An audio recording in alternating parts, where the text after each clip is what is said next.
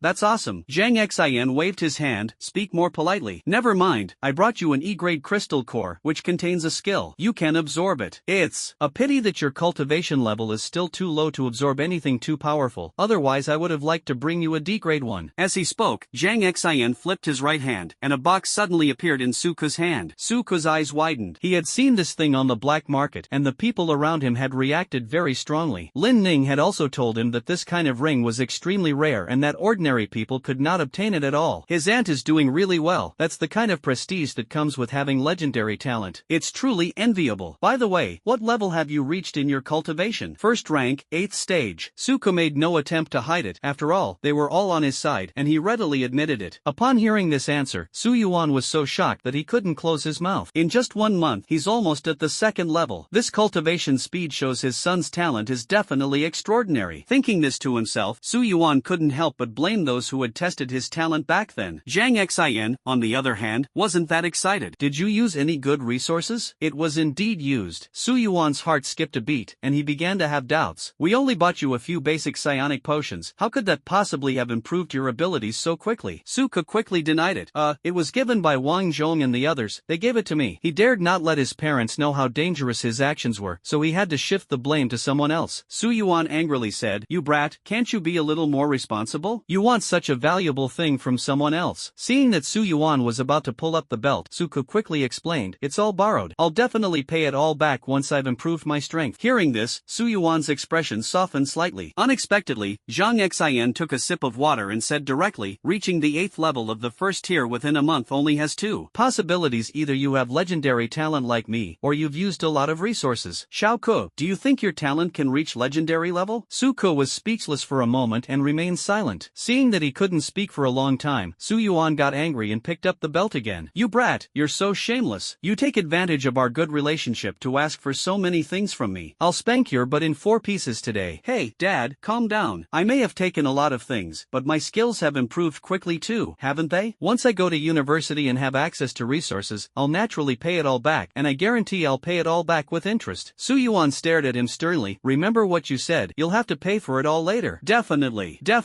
Seeing that his father's anger had subsided, Suko turned to Zhang Xian. But, since it was given to me by my aunt, I probably don't have to pay it back, hee. Of course not, but you should cultivate diligently and not waste this crystal core, Zhang Xian said with a smile. Suko excitedly took the crystal core, carefully opened the box, and a fiery red crystal core lay quietly, emitting a faint light. Thank you, Auntie. He was so grateful he almost cried. He knew the crystal core was extremely valuable. He had really struck gold this time. Alright, hurry up and absorb it. See what skills you can gain, Zhang Xian urged. Suko nodded, took the crystal core back to his room, sat cross-legged, and began to absorb its energy. Skill cores are different from ordinary cores. Although they are precious, they are not as effective in improving one's cultivation level. Because most of the energy is used to store skills, psionicists usually gain 1 skill after absorbing it, but their cultivation level doesn't improve significantly. In contrast, absorbing ordinary crystal cores results in a more direct improvement in cultivation level. Note that this is a high probability. In reality, absorbing skill cores can fail, although the probability of failure is very small. As Suko began to absorb, the spiritual energy within the crystal core slowly flowed into his body. However, as soon as the spiritual energy entered, the little broken watch suddenly started acting up. It absorbed all the spiritual energy from the crystal core. The dial automatically rose, the interface switched to the image of the fireman, and transferred all the spiritual energy to this alien hero. Suko was extremely anxious. He had no idea what this broken watch was doing. Big brother, stop messing around. If you want one, I can find you another one, okay? I have 2 ordinary ones on hand for you. Please don't absorb my only crystal core. But the little watch completely ignored him and continued absorbing the spiritual energy on its own. In less than 5 minutes, it it had completely drained the spiritual energy. Suko angrily cursed, You're a complete waste. Hearing the noise outside the door, Su Yuan asked worriedly, Xiaoko, what's wrong? Suko hurriedly replied, it's nothing, the ability is just experiencing a minor malfunction, it will be restored soon. Su Yuan, who was sitting on the sofa drinking tea with Zhang Xian, looked at her with a puzzled expression. Superpowers can malfunction? Zhang Xian calmly took a sip of tea and said, some people's control over their superpowers is not stable enough, and some minor problems may occur, but they are nothing serious. Oh, then I'm relieved. At this moment, Zhang Su returned. Zhang Xian excitedly ran over and hugged her, laughing as he said, sis, I've missed you so much. Zhang Su handed the groceries he had bought to Su Yuan, and the two embraced and laughed. I miss you too. How's school? That's great. With my talent, I can rank among the top even without much effort. Our Xiao Xian is really promising. Wait, I'll cook you a big meal. By the way, where's Xiao Ku? Su Yuan replied, he's cultivating in his room. He'll be out in a bit. It's alright. I'll call him for dinner. Zhang Su nodded. Oh, okay. By the way, Xiao Xian, do you think someone like Xiao Ku can get into Peking University? After all, what parents hope for most is for their children to get good grades and get into a prestigious university. She was extremely worried when she first learned that Su Ku had no ranked talent. Zhang Xian explained, the admission threshold for Imperial Capital University is the 5th stage of the 2nd tier. With Xiao Ku's current cultivation speed, it is entirely possible for him to reach this level before the college entrance examination. Zhang Su was immediately delighted upon hearing this. Doesn't that mean you're guaranteed to pass the exam? Zhang Xian shook his head and said, it's not that simple. Imperial Capital University only admits 3,000 students each year, while Yen City alone has over 1 million people, with tens of thousands of high school graduates taking the college entrance exam. There are millions of high school graduates across China, so the pressure to compete for those 3,000 places is immense. If you only meet the minimum requirements, you have no chance at all. Admissions are definitely based on a screening process from high scores down. Normally, it's impossible to recruit freshmen who only meet the minimum requirements. Don't think this number is big, just look it up online. Your school might be admitting fewer students simply because it's too small. Like my school, it only admits 200 or 300 students each year, and the entire campus might not even be bigger than a playground in some other schools. Although humanity's living space was once squeezed by monsters, the area of Earth expanded dozens of times due to the revival of spiritual energy, and humanity's territory actually increased, while the population of China remained stable at around 1 billion. Zhang Su became nervous again. Does Xiaoke still have a chance? Zhang Xian comforted him. There's still a chance, it's just a threshold. Every year, countless students want to apply to Imperial Capital University, and almost no one has a chance of just meeting the minimum threshold. If Xiaoke wants to get in, he'll need to reach at least the 8th or even 9th level. If he can reach the 3rd level, then it'll be a sure thing. However, the later the cultivation goes, the more difficult it becomes, so I don't have high hopes. It's okay, at worst I'll go talk to the admissions office teacher, he should give me some face. The premise is that he can advance to the 2nd tier, 5th stage, reaching the minimum threshold. Otherwise, he wouldn't even have the right to use connections. If he performs exceptionally well in the college entrance exam, he might not even need to use connections. Su Yuan asked doubtfully, that's the most prestigious university in all of China. Is it really possible to get in through connections? Zhang Xian replied calmly, there are always backdoors to use. If others can't, I should be able to give them some face. After all, there aren't many legendary figures in all of China. Before the emergence of the mythical level, the supreme and legendary levels represent the pinnacle of human power in the future. Such outstanding talent is not something just anyone possesses. In my year, only 24 people were recruited with legendary level talent like me, and only 3 were at the highest level. The vast majority of the rest were at the heavenly level. As for the earth level, only those with special talents, who are willing to work hard and have real skills can reach that level. There are only about 200 of them in total. It's simply impossible for anyone below the earth level. Zhang Su said with some concern, the competition is so fierce. Xiaoke still has you as a backdoor to get in, but I'm more worried about the 2 kids from the Wang and Lin families. Xiaoke has a good relationship with them, and I'm afraid this matter will affect their relationship. After all, it's really not easy to find a true confidant these days. Zhang Xian nodded. It's Wang Zhong and Lin Ning, right? I'm quite familiar with them. A great war is about to break out. Although he always lived with Suka's maternal grandparents, she could still see them when she came to Zhang Su's house, and their relationship was quite good. Logically speaking, with their talent, they should have no chance of getting into Kyoto University. One has a talent that is barely enough, but the type is too ordinary. The other has a good type, but the talent is too poor. According to the old rules, they have absolutely no hope. Zhang Su was somewhat disappointed, but Su Yuan astutely grasped the point made by Zhang Xian's words. Xiao Xian, what do you mean by according to the old rules? Does that mean things will change next year? Yes, brother-in-law, Brother-in-law, next year's college entrance examination will be different, but I can't reveal the specifics, it's confidential. Besides seeing you all, I mainly came back this time to discuss the details with those people. After all, I will be appearing in the examination room as an examiner next year. This isn't an ordinary college entrance examiner, it's the person in charge of student recruitment sent by Imperial University to Yen City. They also need to assess which students are worth recruiting, hence this examiner. Su Yuan and Jiang Su were both pleasantly surprised. You're going to be an examiner? That's impressive. I remember in the past, the college entrance exam, besides the theoretical exam, also involved students competing against each other to determine who was stronger. Will it change next year? I can't say. Zhang Xian kept his mouth shut and would never reveal a single word no matter how they asked. Jiang Su could understand. It's okay if you don't say anything, as long as there's hope. Oh dear, we've been chatting for so long, I need to hurry up and cook dinner. You guys just wait here. After saying that, Jiang Su ran into the kitchen and began preparing a sumptuous feast. Meanwhile, inside the room, Suko was still fiddling with his old, worn-out watch. Never mind, you can't tell anything just by looking. Let's try transforming. I hope it won't disappoint me. Suko turned the portrait to the flame man and pressed the dial. Zhang Xian, who was in the living room, sensed a fluctuation of spiritual energy. He looked towards his room, then silently turned back to drink his tea. After completing his transformation, Suko stood in front of the mirror, looking at his current flame man form, and realized that it was indeed quite different from before. It was visibly that the flame man was much taller and stronger than before, especially his shoulders, which were slightly bulging. This is growing up, moving from adolescence to adulthood? It's important to know that the form Little Broken Watch takes after transforming is closely related to the user's age. He is now a young man, so the alien hero he transforms into is also in a young man form. But this time, the Little Broken Watch absorbed the energy from the crystal core and gave it to the fireman, allowing him to mature prematurely. Such outstanding talent is not something you can encounter easily. In my year, only 24 people were recruited with legendary level talent like me, and those with supreme level talent were even fewer, only 3. The vast majority of the rest were only at the heavenly level. Those at the earth level are people with special talents, who are diligent, hardworking, and capable. Only about 200 of them make it in. As for those below the earth level, they have absolutely no chance. Jiang Su said with some concern, is the competition that fierce? Xiaoke has an advantage because of your connections, but I'm worried about the 2 kids from the Wang and Lin families. Xiaoke has a good relationship with them, and I'm afraid this matter will affect their friendship. After all, it's really not easy to find a true confidant these days. Zhang Xian nodded. It's Wang Zhong and Lin Ning, right? I'm quite familiar with them. Although he always lived with Suko's maternal grandparents, she could still see them when she came to Jiang Su's house, and their relationship was quite close. Logically speaking, with their talent, they definitely have no chance. One has a passable talent, but his type is too ordinary. The other's type is okay, but his talent is too poor. If things were like before, they would have absolutely no hope of getting into Kyoto University. Jiang Su was somewhat disappointed, but Su Yuan astutely grasped the point of her words. Xiao Xian, what does like before mean? Does it mean things will change next year? Yes, brother-in-law, next year's college entrance exam will be different, but I can't reveal the specific details, it's confidential. Besides seeing you all, I also came back this time to discuss the specifics with those people. After all, I will be appearing in the exam hall as an examiner next year. This isn't an ordinary college entrance examiner, it's the person in charge of student recruitment sent by Imperial University to Yen City. They need to assess which students are worthy of admission, hence this examiner. Su Yuan and Jiang Su were both pleasantly surprised to hear this. You're going to be an examiner? That's impressive. I remember in the past, the college entrance exam, besides the theoretical exam, was mostly about students competing against each other to determine who was stronger. Will things change next year? I can't say. Zhang Xian kept his mouth shut and refused to utter a single word no matter how much they pressed him for answers. Jiang Su also understood his difficulties. It's alright not to say anything, as long as there's hope. Oh dear, we've been chatting for so long without realizing it, I need to hurry up and cook. You guys just wait here. Jiang Su ran into the kitchen and began preparing the feast. Meanwhile, inside the room, Suko was still fiddling with his old, worn-out watch. Never mind, you can't tell anything just by looking. Let's try transforming. I hope it won't disappoint me. Suko turned the dial to the flame man image and pressed the start button. Zhang Xian, who was in the living room, sensed a fluctuation of spiritual energy, looked towards Suko's room, and then turned back to silently drink his tea. After completing his transformation, Suko carefully examined his current flame human form in the mirror and found that it was indeed different from before. It was visibly that the flame man was much taller and more robust than before, especially his shoulders, which had some noticeable bulges. Is this growing up, moving from adolescence to adulthood? It's important to know that the form Little Broken Watch takes after transforming is closely related to the user's age. He is currently in his youth, so the alien hero he transforms into is naturally also in his youth form. But this time, the little broken watch absorbed the energy from the crystal core and gave it to the fireman, which actually made him grow into adulthood ahead of time. Is this something that any crystal core can do, or does it have to be fire attribute, or does it have to have a skill? Suka still had 2 crystal cores, but they were both attribute-less. He originally planned to use them when he broke through from the peak of the 9th level to the 10th level and the 2nd tier. Although the crystal core gave the flame man power, the spiritual energy it generated also increased his level from 40% to around 50% of the 8th stage. After thinking it over, he decided not to use other crystal cores lightly. After all, if attribute-less crystal cores were acceptable, why did the little broken watch only give them to the fire elemental and not to other alien heroes? Feeling the fire element within his body, Suka discovered that he was indeed much stronger than before. The intensity of a flame man's flames is controlled by his emotions, but while emotions are important, spiritual energy is the key. The rate at which spiritual energy is consumed is directly proportional to the intensity of the flames, so he must constantly replenish his spiritual energy to maintain the power of his flames. However, this ability is not without its benefits. After the enhancement, the minimum intensity of the flame man's flames has increased, and the power of the flames has also been significantly enhanced. It is estimated that the power of the flames he releases has increased by about 30%. In other words, even if his emotions are unaffected, the flames he unleashes are still more powerful than before, while the spiritual energy consumption remains unchanged. Not bad. Although I didn't gain any new skills, the flame man ability itself is already powerful. The enhancement is just icing on the cake for me, greatly increasing my firepower. Suko was very satisfied with the result and even hoped for more similar enhancements. He knew that this enhancement of the flame man was of great significance to his overall strength. It not only significantly increased his offensive power in battle, but also made him more confident when facing various challenges. Next, he is full of anticipation and ready to explore more possibilities and push his abilities to a higher level. Suko decided to continue testing the flame man's other abilities. He focused his mind, trying to control the flames on the flame man's body, and found that he could not only control the size and shape of the flames more freely, but also condense the flames into various weapons. He cultivated in his room for a while until Zhang Su came to call him to go out for dinner. Sitting at the dinner table, Zhang Xian asked him, "How's your fire cannon absorption going?" "Flame cannon is the skill stored in that crystal core." Suka scratched his head and said hesitantly, "I guess it can be considered a success." Su Yuan asked anxiously, "What do you mean by should? Does it mean we failed?" Aha! His tone was full of worry. After all, that crystal core was very valuable. His family usually couldn't even bear to throw away leftovers. If such a precious thing were to be lost, wouldn't they be heartbroken? Suka quickly explained, No, it worked, there was just a slight accident. I'll show you later. Zhang Xian said, "Perfect, I'll take you to retest your talent level tomorrow and see what stage you've reached." Suka suddenly had a bad feeling. How do you see it?" Zhang Xian laughed and said, "Of course, let's have a fight." Suka's voice trembled slightly.